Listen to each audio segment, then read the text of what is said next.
champions have had prepared in the shadows. Yeah, the one thing that we'd probably expect to come through would be the Zac as well. Tahm Kench and Braum have typically been traded. Not going to be the case here, though. CLG looking to get the Braum half of that trade without having to give the Tahm Kench over. So the first pick is here, though. There's quite a few as far as even the mid lane still left open. Zac was the last ban for FlyQuest. Still a champion that seems a little too good to let through in most games, but I don't think Garen's going to be the pick there for CLG. We'll see what they do want to actually go for here with pick number 1. And it looks like Gragas might be the next guy. With the buffed up Cinder Hulk, I definitely do expect this to be in the jungle. I just feel like tanks should be in the jungle position right now because of the massive bonuses that you get off of Cinder Hulk. 20% extra, bonus HP, a lot better clearing nowadays, and it still has the possibility of being flexed to the top lane, and Darshan could take that one up, but I would think that they would want to have Dardark piloting that. Yeah, he's played a lot of it as well this split already, so I think all that together makes sense. Kalista and Kha'Zix, though, are the response there for FlyQuest. Kalista, arguably the best AD available, although we'll see an answer here with Tristana there for Stixxay, and Kha'Zix certainly against Gragas is a very common pick, and there's more 7-13 for you, Kobe. Gnar, the last pick for CLG's first phase. Oh yeah, we were talking a lot about how Gnar was rising to the top of the priority for a lot of teams up there, blind pickable, even though there are counter matchups where you can get 1v1 kills and try and get those kills in lane. A lot of those matchups like Aurelia or Riven or something that would try and get the kills and use jungle pressure do not perform very well once you transition to the mid game and you maybe are forced to team fight a bit more. Rumble, though, is not one that's looking to go for those kills on Gnar in lane. He's also looking to have a very big impact in the team fights. And of course, Ball's well packed on that champion, but there's the Syndra ban for FlyQuest, and I think a very smart Lucian ban there for CLG. You often pair Rumble and Lucian together, and High's always shown a preference for playing a lot of these AD champions. It was a lot of talent last split, and he's played plenty of Lucian this split as well. Whenever you see Rumble locked in early like this, mid lane AD bans do start to come through. Don't want to let them have a really easy time of balancing out their damage profile. That being said, Kha'Zix and Kalista themselves can pretty much hold it down, so don't really expect either team to be pigeonholed too much. And Gnar will have to respect both damage types already and have to build both armor and magic resist. Well, there's a mid lane Galio ban there for FlyQuest with the pick CLG already locked in, and a Rakan ban, so taking some playmaking out of the hands of Lemon Nation. Yeah, that has been huge for FlyQuest. Having that guaranteed initiation has been the thing that really allowed them to snowball a lot of those early games and continue through to that mid game and secure their dragon control as well. Well, Corki there for FlyQuest. High going to stick to kind of the type of champions he has been successful on in the past here. Corki, of course, does almost completely magic damage at this point, but still a perfectly solid pick. As we said, that's why it's important to have Kha'Zix locked in for the jungler as well as the Kalista, but you talked about it a little bit beforehand. We were mentioning offline here about the Vel'Koz possibility for Huhi, who has put time in previously on this champion, and yes, it's a huge amount of damage, potential from this champion. Really good wave clear, very good long range, and actually scales nicely too. The drawback is always and has always been, though, the lack of mobility and the vulnerability in that mid lane to gank. So oftentimes you'll see Vel'Koz players, maxing that W and just trying to clear the wave and then back off a bit into Fog of War, trying to rely on a bit more safety early. Well, there's Vel'Koz going to be paired with Morgana and CLG's support picks, so certainly a champion that's been rising pretty high up the priority list with so many playmaking champions being selected. That being said, FlyQuest are last picking support by the looks of things, so we'll see what Lemon Nation settles on, and it is going to be Sona. I like this pick a lot. All right, Sona, yes, super high win rate as far as solo queue, but we rarely see it pulled into competitive play. The last time I remember was even actually at the hands of his opponent, Aframu. Who was popularizing that. But Sona with Kalista is a pretty strong lane. Lots of sustain there. She can go for that harassment. And you have the possibility of still a really good CC combo when you hit those level 6 spikes with both the ultimates. Well, certainly fun here, and I'm pretty sure Lemon's going to be holding onto that Ignite, so we could see a lot of blood spilt into the bottom lane. Other than that, pretty well-assembled comps by both. FlyQuest kind of sticking to a lot of heavy carries and wanting to, I assume, snowball the early game. CLG playing a lot more team fighting, especially in that top 2 slots. Yeah. The main thing I see for FlyQuest composition is that they have 0 crowd control on the top half of the map. It is all coming from Wild Turtle and Lemon Nation as far as those team fights. So the top half early on in the game does have to be a bit more careful, because it should be advantage to CLG as far as forcing skirmishes or fighting their way out of those skirmishes, because FlyQuest are just going to have the raw damage output to try and win those. And I think we've seen so much strength from the top half of CLG's map this split already. I mean, Stixxay and Afro, with maybe a dip in performance last split, they've just been very solid and very good pretty much their entire tenure as a duo throughout the LCS. I think the top side's kind of finally getting it all together. Darshan's pressure's been great, especially towards the top lane, which is a pairing we maybe didn't expect. And Huhi loves to leave his lane anyway and help pressure and create a really strong triad of aggression that CLG can play with. So I have to agree, if top side for Fly looking to farm up safely, CLG probably not going to let that happen as we load out into Summoner's Rift for our opening game of this week. It's nice to be back, although hopefully you're recovered from Berlin. Yeah, so I never adjusted to the time difference in Germany. I was jet lagged the whole time, so when I came back, it was fine. Genius. Just have to wake up at 3 a.m. every day. Honestly, though, it was a good point that you brought up in the intro there, as far as the top half of the map for CLG and how much Dardoch and Darshan have really taken to the duo and taken to playing with each other. That's been, I think, at the core of kind of Darshan's resurgence. He's been playing better, as you said, and that's why him meeting up with Balls is actually kind of a pretty anticipated top lane matchup here, as both of them have been on the rise slightly.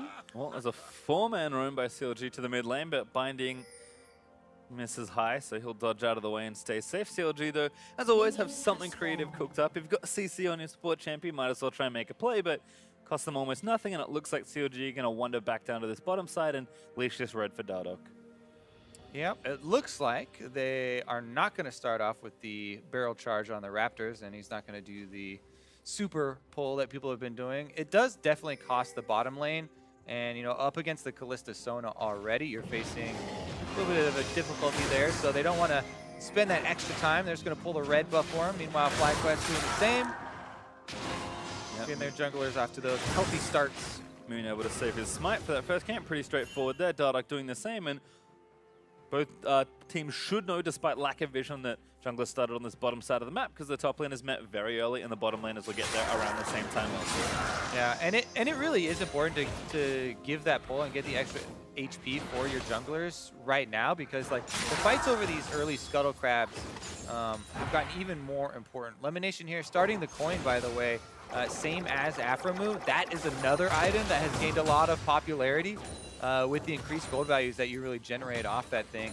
And the increased range that you can actually pick them up so that you can actually pick up your gold has actually seen a pretty big turnaround. Yep.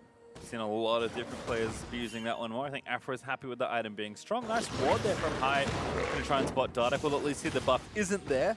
Smart of Dardoch to pull it into the brush, but he'll be spotted with pretty much as soon as he walks out. So information effectively gotten there. Yeah, feels good as the jungler if your mid laner is pushing up and grabbing that information for you. See how they'll be able to use it though, because Moon should path down to the bottom side here. That Scuttle Crab, as we said, pretty important there in the early game. Meanwhile, down bottom, not too much heavy trading, as they know a lot of early damage into Sona goes to waste, because she heals even more the lower health they are, so they're not even wasting their time on trades here for CLG. Just kind of going for the CS. Yeah, and I'm not super brushed up on my current Sona play, but it is Wind Speakers there for elimination, so even adding to more of that healing to staying in lane. And push looking good right now for FlyQuest Duo, but Stixxay and Afro shouldn't be too miffed about what's happening as well. Have a check in with that top side. Ball's right now ahead by a couple of CS, although Darshan's going to even that right back up. And FlyQuest, I think, doing what they want to do. Moon's hard farming, and FlyQuest lanes are all pushing here. So that's the kind of pressure they do want to create, and we'll see if they can convert it into anything else, or if they just take their farm lead for the next few minutes. Yeah, and the big difference, too, for FlyQuest is the vision control, right? They've got bottom side of the map pretty well warded, and Moon is heading down there, but Dardoch's here for a counter gank. They have to be a bit careful. Ooh, good hop away from the binding there. Zaphram already getting a little too low. Dardoch does have to show his face maybe a little earlier than he would like, so FlyQuest averting any sort of disaster with nice timing on Moonside and a good bit of skill to dodge away. But Dardoch doing the right thing as well, making sure his bottom lane stays safe.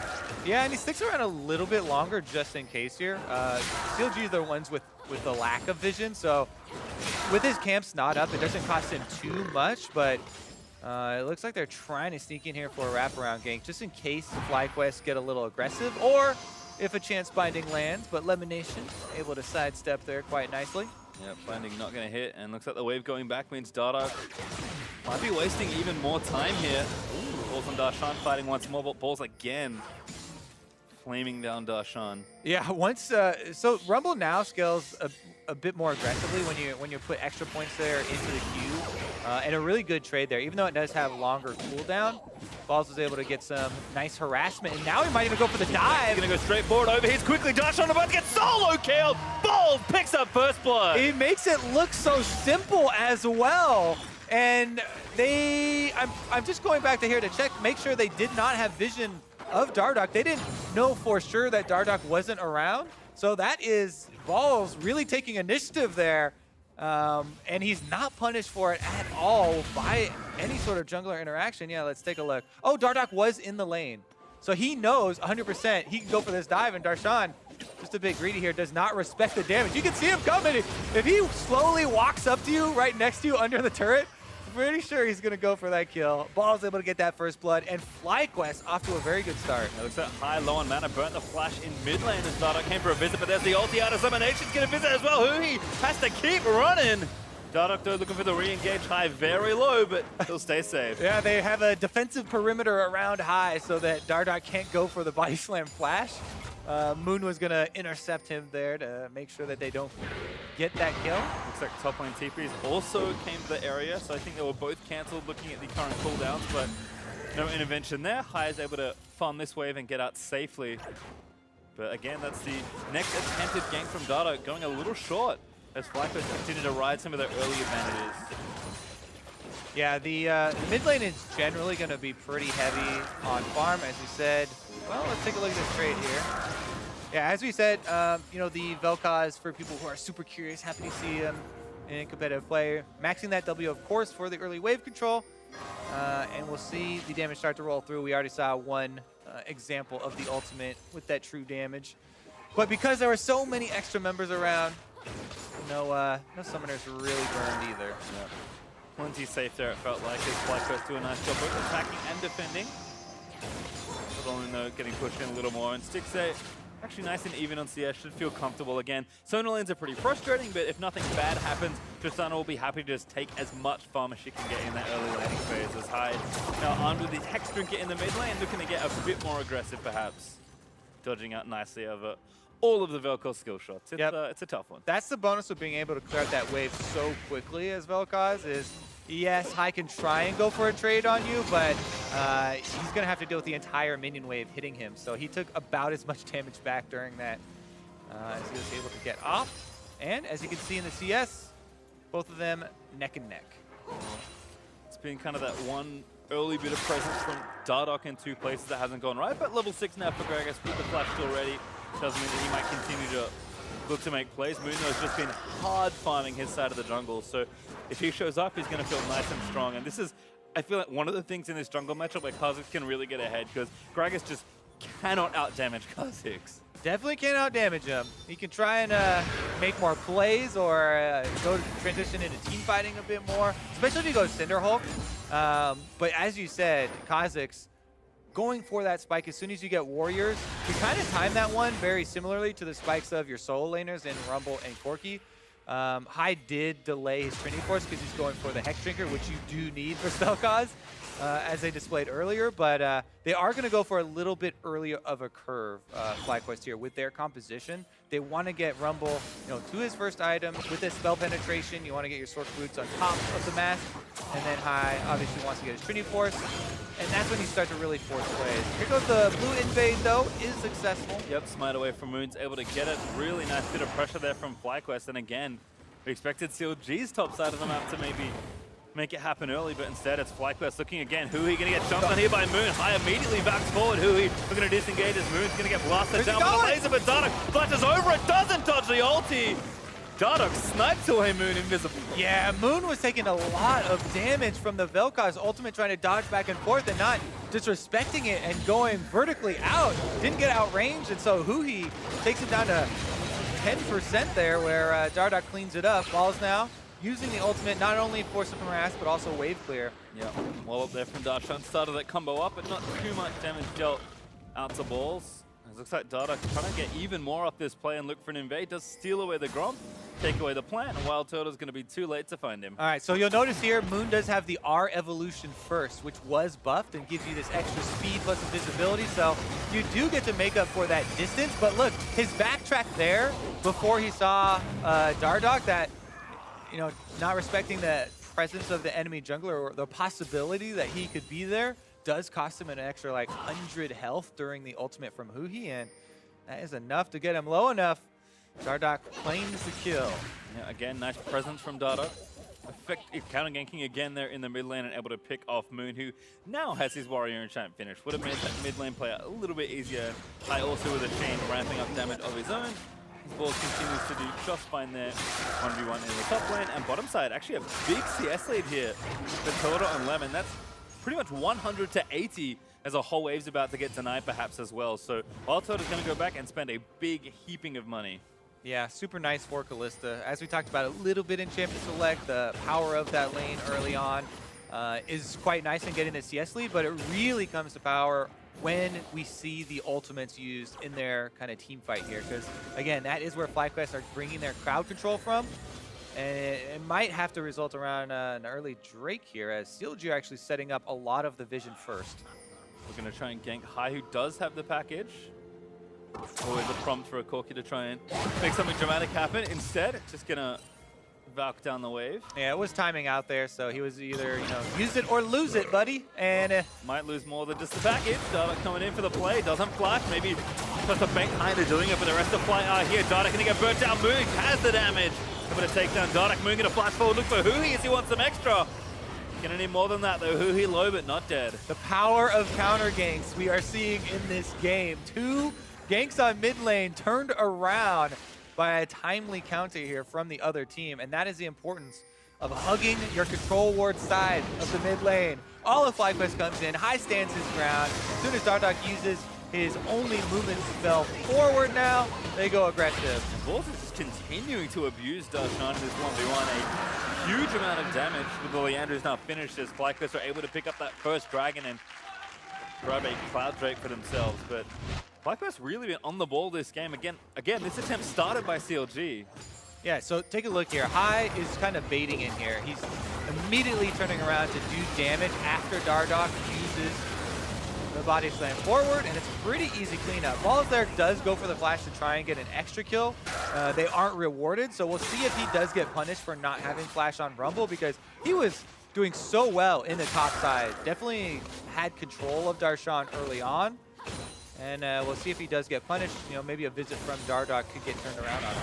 Yep, up about 15 or so, I guess 10 now that Darshan's able to pick up a few more, but gonna go back, get some early consumables for himself and keep snowballing that lane forward. Other than that, it's just components everywhere as no major items have been finished, but won't be too much longer until that happens. The FlyQuest, despite all their leads, are up a Cloud Drake and about 1,000 gold with just a little in change. So CLG certainly not super far behind, but FlyQuest are playing, I think, a little more steady, solid league than we've really seen. And this is what the type of thing we did see from them before we hit the break for Rift Rivals, where it just seems like things were coming together a little bit more. And like I was talking about, I just feel like the team have done a lot of regrouping and trying to make sure they figure out how they actually want to play.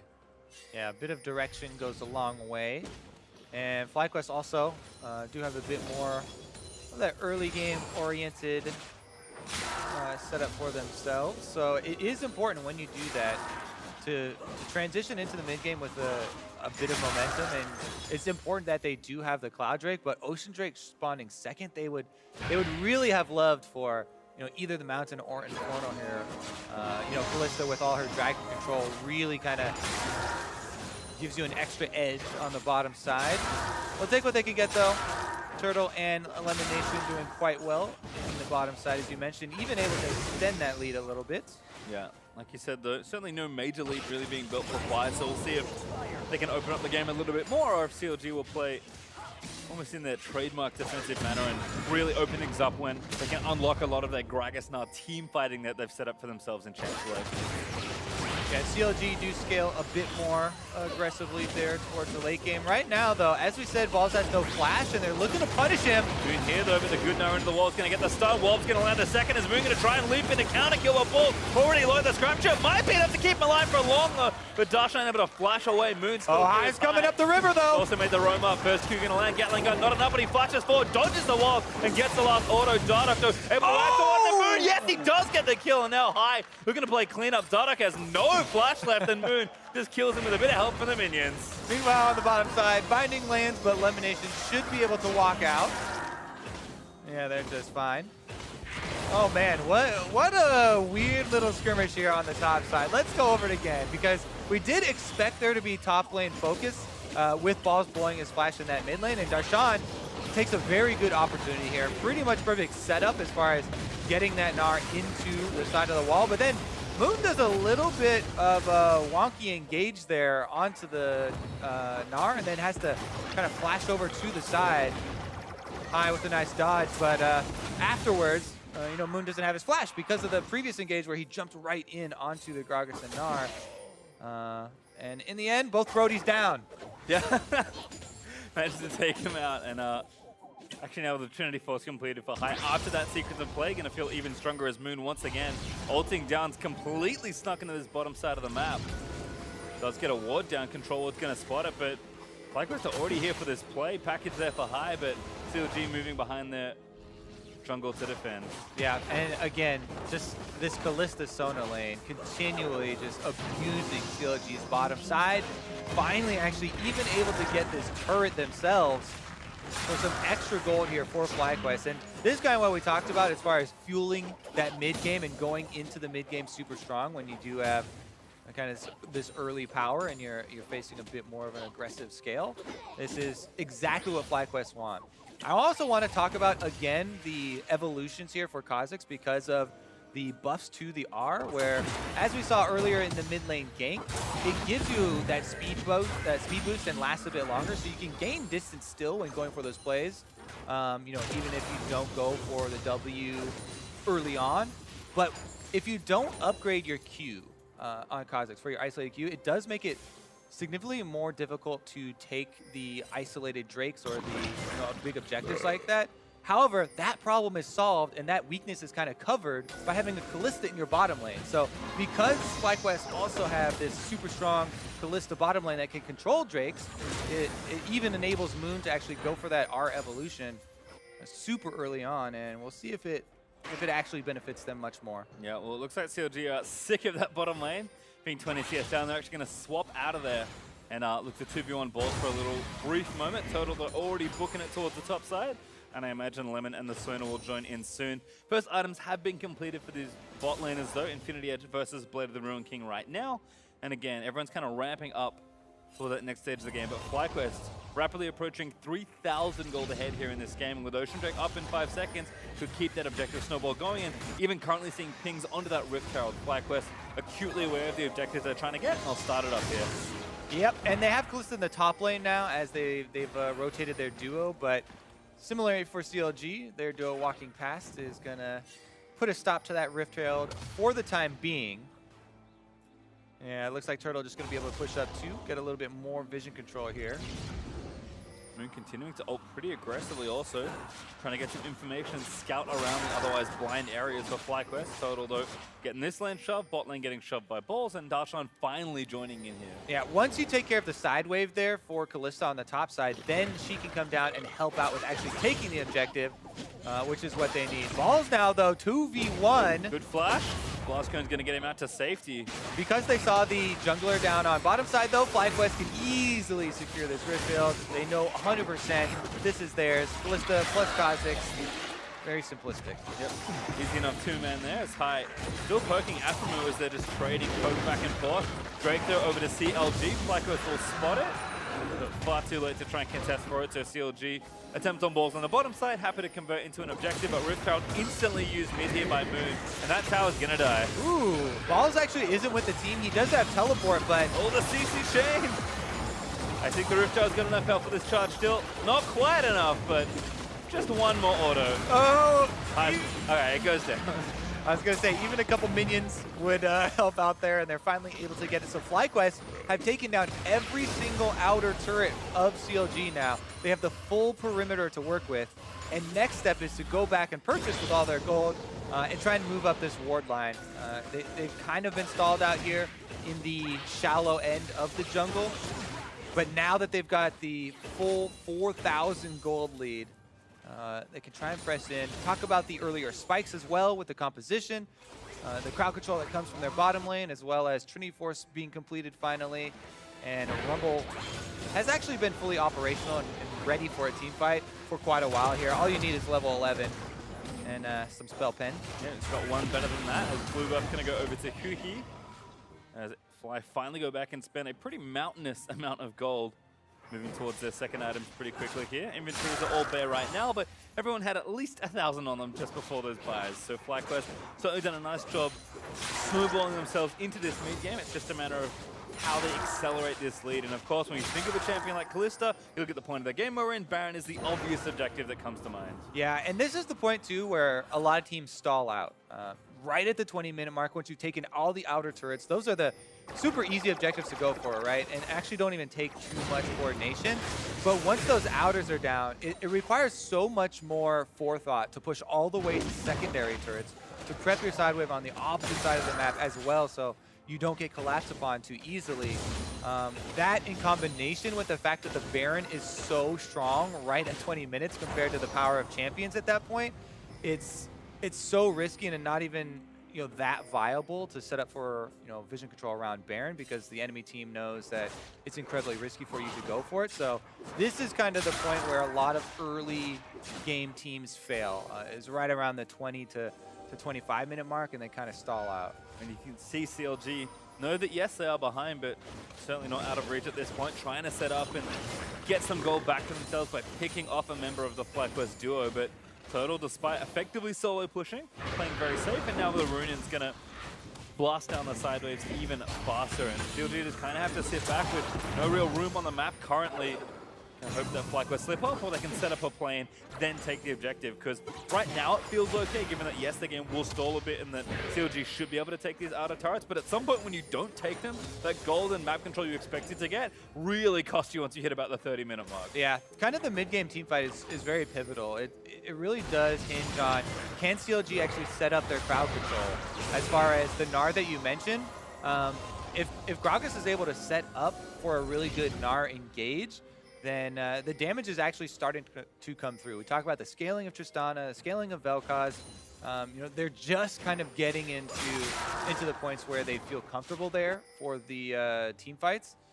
And we shall have to see if FlyQuest can actually kind of deny that possible mid-game swing. Because, man, this is looking so good for FlyQuest. This is one of the bottom teams versus #1 in the North American LCS at the moment.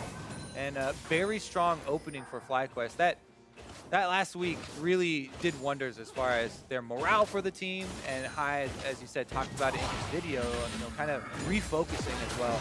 I mean, we are now, firmly into the back half of the split as well, and FlyQuest are a team that have always been deadly with momentum, so any additional momentum they start to get, they use the blast cone, is troublesome, and this is very sneaky. FlyQuest are going to steal away the Baron. They 3-man blast coned over the back of this Baron, and with Kalista, you have so much control. This is going to be it. It's at 4,000 already. Elimination! Needs to keep dodging. Windspeak is kicking into overdrive, and now Afro finally gets checked. Too late though, Baron over to FlyQuest. Okay, a little bit of a heart attack there during the coordination of Rend and Smite, but there's nobody around with a significant amount of damage from CLG that could actually steal it. It was just Afromu taking a peek, and all they get to see is that they've been had. Baron now over to FlyQuest. That is the thing that completely gets you over this mid-game stall, this mid-game gap. And even as risky as it is to do the Baron like that, Kalista, as we said, solves so many of these problems for the composition of FlyQuest, and absolutely huge for them. And you can see a lot of the things we've started to see more of as well. I mean, one of the reasons Sona has been so good in solo queue as far as the way to go is the sheer power of Ardent. Sense Elimination has already finished that after his Ice Stone and has another Forbidden Idol added to the mix. So Wind Speakers, all that healing and shield power just continuing to add, going to keep Turtle nice and healthy. He was already pretty frustrating to kill in one AoE-centric team fight. As Moon gets aggressive, going to chunk down Stixxay. And it actually makes the team fight quite good here of FlyQuest. They have a lot of possibilities transitioning here. All right, with Baron buff, trying to spread out 1-3-1 here, push all 3 lanes. The Drake is going to come in 20 seconds, but again, it is just an Ocean Drake, so FlyQuest would much rather make use of the Baron to get some of those secondary turrets down, some of those more difficult ones to try and push down that we talked about, and it looks like a rotation over towards mid is going to be the selected turret. Yep, High again, just keeping the wave pushed down. Going to clear out some vision as FlyQuest gain full control of the red side of CLG. Jungle and an Ocean Drake to take, might as well get it with all the control you've built yourself. You still have about a minute and a half to play with, of Baron buff to play with once this play finishes. And High, he does have some gold to spend. Infinity Edge will be the next item relatively soon, but no need for that right now. Just try and do damage. Yeah, I still think they really want to get some gold out of this Baron buff, so they're trying to make use of it before it actually times out and continue with the pressure here. Dardoch, though, is looking for a setup. Not going to find anything just yet. Spotted by a Sentinel. Sticks it valiantly defending from High. Yeah, CLG's main operative right now is just defend the turrets. If they can actually deny turret gold from this mid-game Baron for FlyQuest, that'd be huge. Isn't going to happen, though. This one goes down fast. Yeah, they're going to lose at least one here, so bottom tier 2 goes down. Ball's back to defend Darshan. Split push as well. So FlyQuest playing very safe with this Baron. That is one of the awkward things about getting Baron so early, is it's often hard to do too much with it unless you're already so far ahead that the game might have been out of reach anyway. That is a problem that you would like to have. Exactly. It's an excellent problem. You're like, oh no, my Baron is so early. The other problem that is great for FlyQuest is they have 6,000 gold lead, and now they have to decide what items to spend it on. Looks like they're coming through with multiple 2-item spikes here. This is just completely set up for a very, very crushing team fight for FlyQuest. They can actually group together and have a very big force. Remember the Sona plus Kalista combo. It allows Sona to oh, never mind, don't even need it. Moon just hunting down Stixxay. Invis once again as the Buster Shot's going to disengage at Elimination, getting aggressive. Attached to that Kalista, so nice and safe. All right, so what I was about to say is, and we may still see it here, one of the things that this allows Sona to do is go for those super aggressive flash Sona ults, which usually get punished pretty heavily because she's so squishy, but then Kalista can pull her out of the danger afterwards if things go awry, and have an opportunity for engage number 2, which really does add a couple layers there to the FlyQuest team fight. Meanwhile, though, Darshan finally takes his toll, and the first turret for CLG is acquired to get some gold back into their pocket. Yeah, gets that bottom outer turret there. Looks like Black Cleaver, Frozen Mallet was the first 2-item choices there for Darshan, so not tanky at all, really. If CLG are looking to start some sort of team fight, they're going to need to wait a little while longer to get some gold. And unfortunately for them, despite the steady pace of this game, I think that's only because FlyQuest haven't really imposed their will on CLG and forced a big team fight. Because given what it looks like right now from the gold lead FlyQuest has built, there's no way CLG win a team fight. That Baron power play, only 1,300 gold for FlyQuest because they only got that one turret and traded a couple lines of minions. Meanwhile, though, are they going to be able to get Stixxay just evaporates. High. All right, barely had time to use summoners. That's going to make the push a lot easier for FlyQuest now. Pretty big pickoff, yeah. High able to get the package right in there, interrupt his rocket jump. And at some point, that's really what FlyQuest are looking for. Again, no need to rush things. No need to force yourself into a situation that might be tricky. Just leverage your gold lead that you've built and slowly but surely get ahead. Fly now 2v1, going to try and get out of the way. Velkoz's ulti, not enough to take him down though, and FlyQuest starting to break open a few more turrets. CLG starting to realize that we have to make some plays now. Yeah, they went for 2 members there to try and make a play onto High, but they didn't have enough damage, and FlyQuest take another turret for this. Slowly but surely, taking over the map here. The key is going to be, can they keep control of the vision after they've taken these turrets? As of right now, CLG doing a pretty good job of keeping up their defensive vision, but they've lost a lot more territory recently. can't see the stats there for High as far as his Corki play. He played it in previous versions and was very quick to jump back on it once they made the most recent buff to the champion as well. It has definitely served him well over the length of his career, multiple years. Been able to definitely put up the damage numbers. Yeah, I think this split he was actually the first player to bring it out in the summer of 2017. So absolutely correct there as far as his preference for the champion. And the gold lead just keeps growing here for Fly. I think this next Baron buff will tell us a lot about how this game's going to go. Because if CLG can't actively contest for this buff, FlyQuest might just run over CLG. And I do like what we're seeing because High did talk about in his video how they were changing the way that communication works on FlyQuest. We can see it in this game, in the way that they're playing. They're so much more calculated, much more measured, right? You're used to this super fast-paced FlyQuest where they go for early kills, and if they get them, then they try and snowball as quickly as possible. And if they don't, then they still try and make plays in the jungle. But they've actually been quite measured.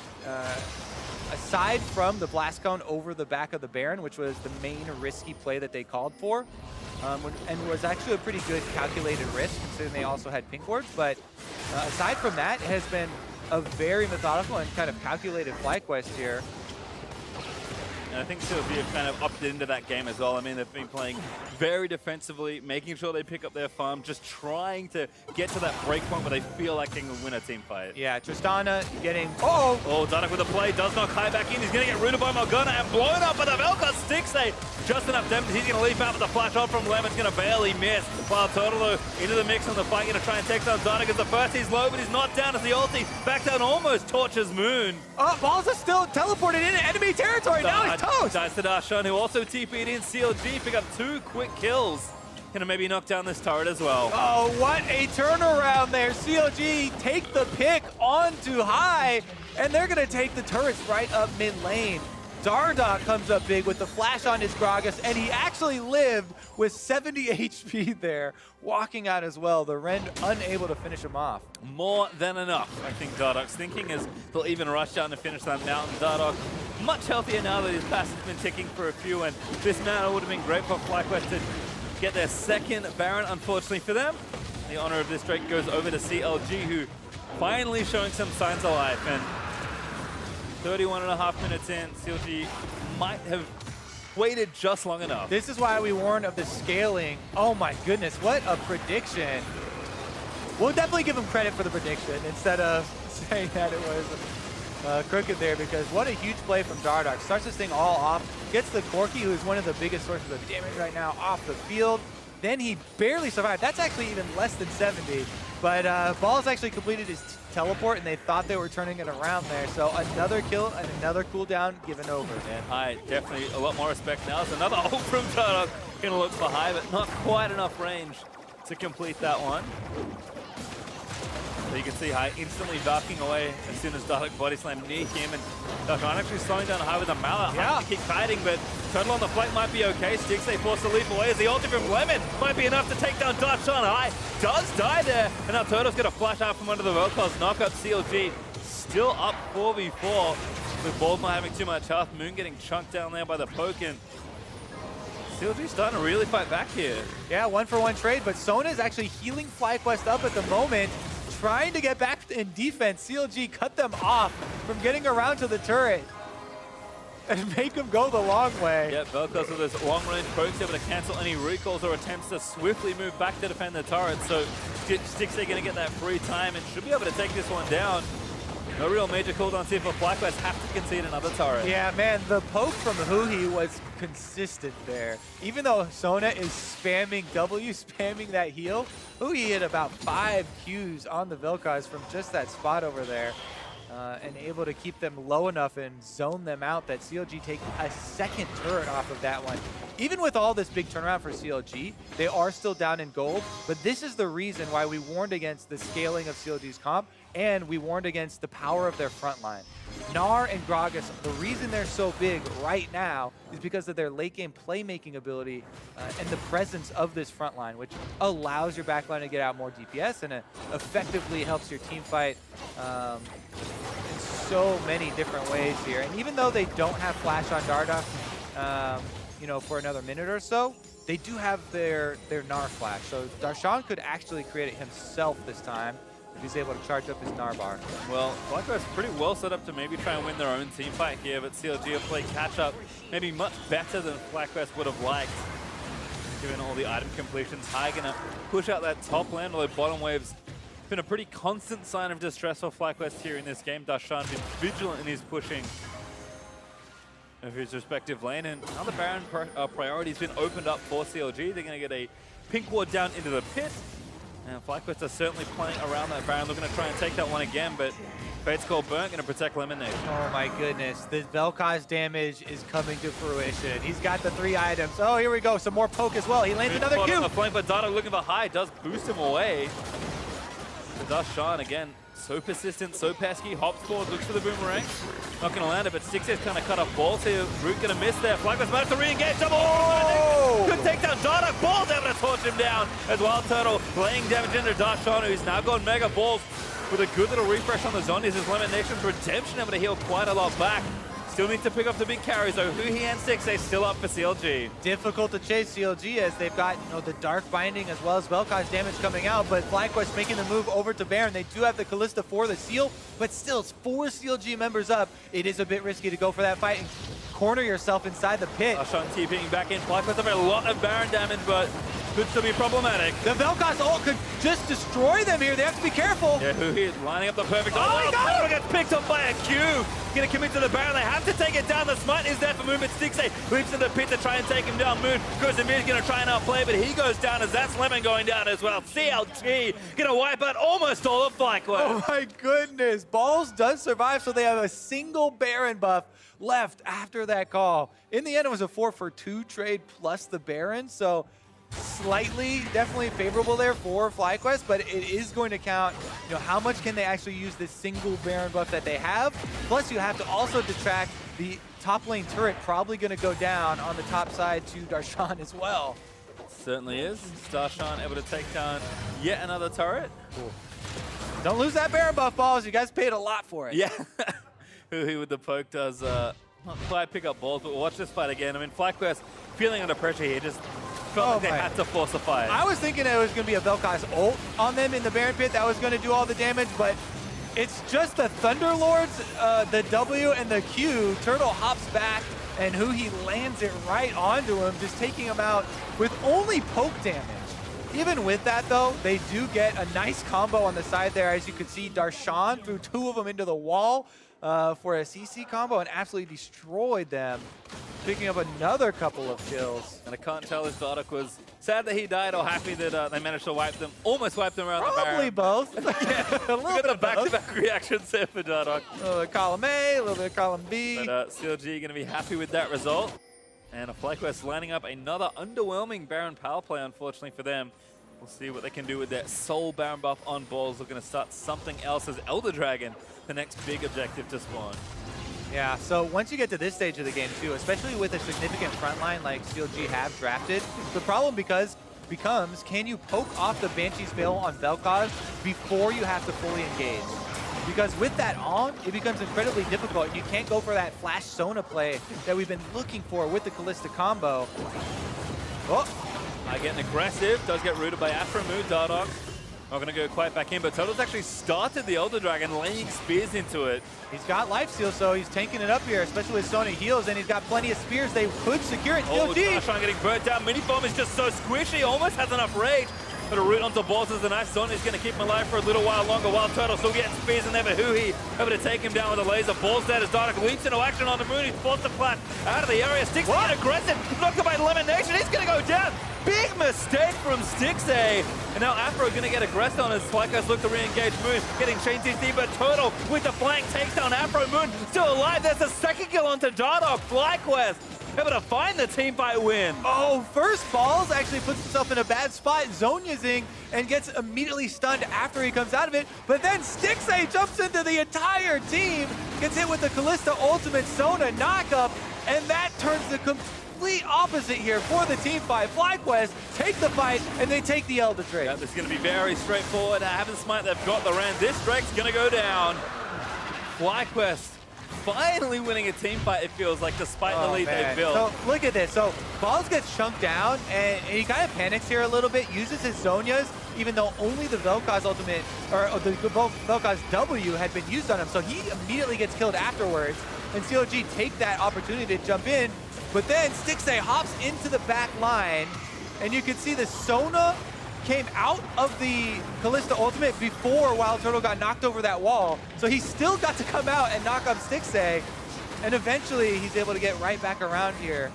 Oh man. If you are the Tristana there in that comp, you're so much of the damage there along with Vel'Koz that, yes, you're winning the fight and you're getting a bit hypey there in the communication, but you can't be jumping into the front line into 3 members. One of them, a Kha'Zix, an assassin that wants to isolate you, no less, and you just isolate yourself. He's definitely going to regret that one. It's not properly respecting cooldowns, it feels like. His Lemonation is going to shake it off. Huhi with a respectable amount of damage dealt, but no Void Staff and a ton of heal throughput there for Lemon. Means that as long as he's spamming that W, he's feeling awfully safe. All right, they use the Rumble ultimate for zoning. Yep, looking to try and get them off the turret. FlyQuest looking to break down the base. Redemption going to heal some of those health bars back as Dardoch commits the ulti and gets basically nothing. Darshan, though, fully enraged. He's going to maybe force FlyQuest back, and Baron not up for a number of minutes. FlyQuest going to disengage that mid lane push. Yeah, CLG just have to defend, not go into panic mode here, but FlyQuest still with some time left on the Elder Dragon. They would love if they could grab a team fight. It is 5-on-5 right now, and you have to be a little bit worried about the dive, but with the extra true damage here from the Elder Dragon, getting a lot of damage on the turret. Highest rapid fire cannon helping out as Moon consistently has been looking for flanks to try and disrupt and poke CLG.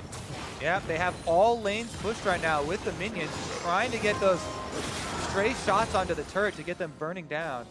It looks like the 4-man rotation for FlyQuest all the way down to the bottom side of the map. They're going to clear wards as they move through here and look for that siege, but Minion Wave already collapses.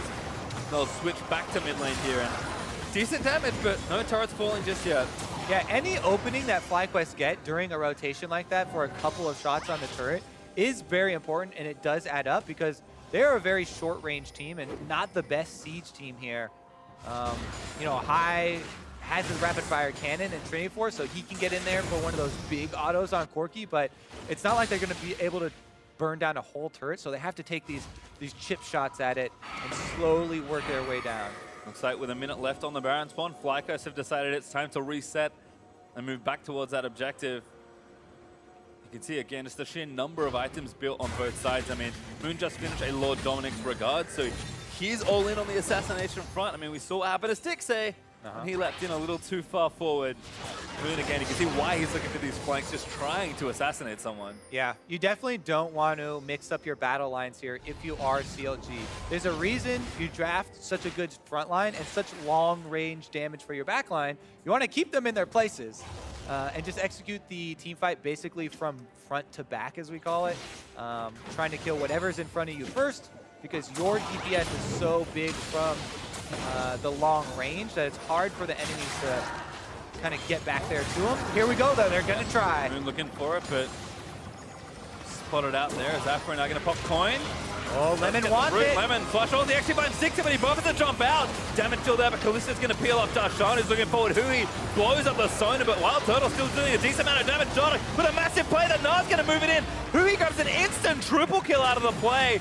And that's disaster there for FlyQuest. Moon running away, but Stixxay going to hunt him down. And that's 4 dead with CLG losing nothing. Giant combo there for CLG, and they are going to be able to take Inhibitor off of this one, if not push all the way to Nexus Surge, because it's only Turtle that has to hold now the entire base for FlyQuest. Yeah, it's 40 seconds left on most of the members of FlyQuest, so that Inhibitor's going to go down. CLG not done yet, going to push for at least these Nexus turrets. The first one under fire. Turtle. Timer's too long. Just cannot defend by himself. The first one falls. The second one is going to fall shortly after. And FlyQuest, despite the lead they built, CLG trusting their scaling and take down game number 1.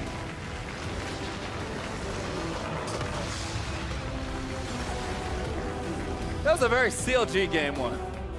Definitely. Get a little heart attack in the middle.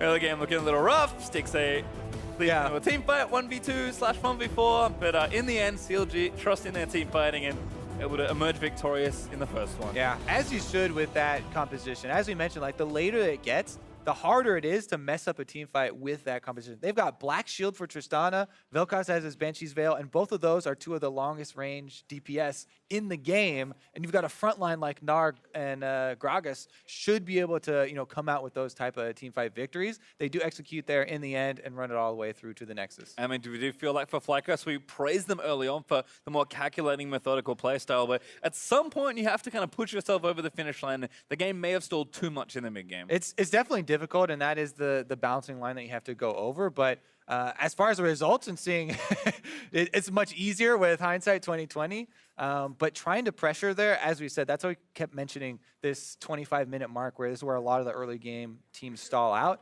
It is hard to take it up a notch and go for those tower dives or go for those high pressure situations. But that's what you have to do when you're facing a team composition like that. Yeah, when you're facing a #1 team especially. For more on that back and forth game though, let's check back in with our analysts. Thank you very much, Pastry Time. And coming into this one, it seems slow and steady wins the race for the way that CLG was able to play it out after a pretty tough laning phase, actually, to start things off. Yeah, I mean, that's how it can go sometimes. When you pick a really strong scaling comp, you just have to kind of sit back, farm, scale up, and it's on your opponents to actually get something done. You look fantastic, by the way. Thank you. So looking at what they brought in here, we did have a few different things in the team comp. FlyQuest actually continues to go for different things in that bot lane. Lemonade now brings out Sona, and it seems like Comfort really helped them out in the early part of the game. Yeah, I mean, Balls on Rumble, that's a big comfort pick. Absolutely. Corki for high, like these are picks that they're very comfortable with. Wild Turtle and Callista. I think this Sona is actually really smart here because of how powerful Ardent Sensor is on this champion. You can very easily apply the attack speed buff to multiple people, right? With your heal and the shielding that comes out from your W. So when you have multiple AD carry composition, it's going to make it that much stronger. And I actually thought that the Sona made a lot of sense both into the Morgana and just against the composition as a whole, and that helped them in lane phase a lot too. Controlling the map just about up to about 30 minutes. FlyQuest being able to siege very nicely with their potential. CLG not knowing what to do, but then it just seems that FlyQuest was able to bring that Baron play back and give it back to CLG.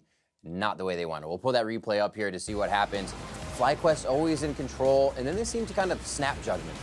Yeah, I mean, it's one of those situations where they know they're going to get outscaled, so they do feel like they need to force something, and we kind of get to see the power of the Vel'Koz, who he able to take down Wild Turtle without even having to expend the ultimate there, just hitting the two parts of the Q, the two parts of the W plus the Q. That gets you the Thunderlords and also procs your passive, so it's enough damage to actually just kill him off straight up. And Vel'Koz, I think, is actually a very strong champion. It's an extremely powerful wave clear, allowed them to not really get abused in the early lane, and it gives them such high amounts of like kind of long range damage. So Hui came up pretty big on that, I think, for CLG. Yeah, we started off talking a lot about FlyQuest on this, but we see Comfort can be there for CLG, where Darshan goes back to these split push things, but also Hui's pool continues to grow on things we've seen him play before. So it becomes a toss-up for teams to say, we ban this, do we take this? CLG is kind of an enigma in that sense. Another replay we have is that game-ending fight that we saw coming in, and it seemed here again, that split decision, FlyQuest wanted something, but then they were struck to get it.